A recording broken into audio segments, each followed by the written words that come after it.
am nervous today. Today feels like a big day in the route map out of lockdown. But let me speak briefly about the guidance around reopening places of worship, which happens today.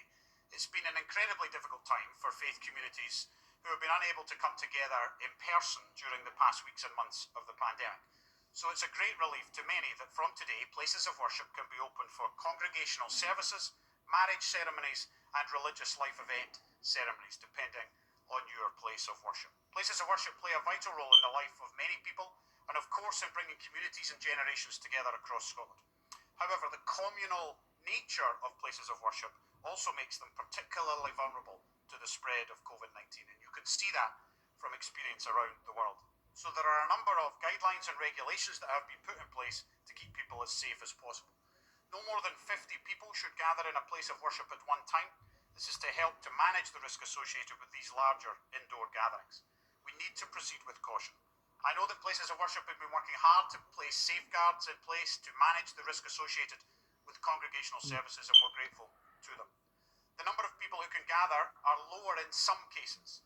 Up to 20 people can attend a marriage ceremony or a civil partnership registration, and up to 20 people can attend a funeral service. These lower limits also apply in other venues where events like these can take place.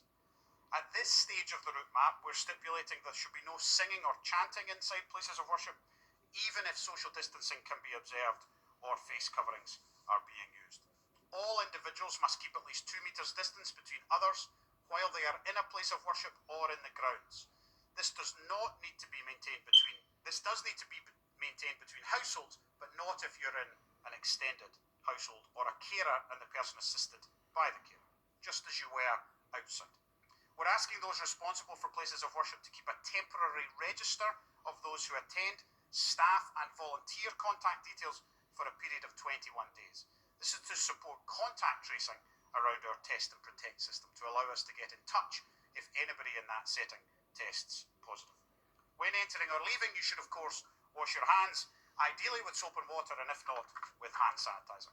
Anyone who has symptoms of COVID, and you now know these symptoms, I'm sure of by heart, should go nowhere near a place of worship. They should stay home, self-isolate, and get a test. Thank you. Thanks, Jason. We'll move straight on to questions now. Lindsay Buse from BBC is first today. Thank you, First Minister. We are hearing from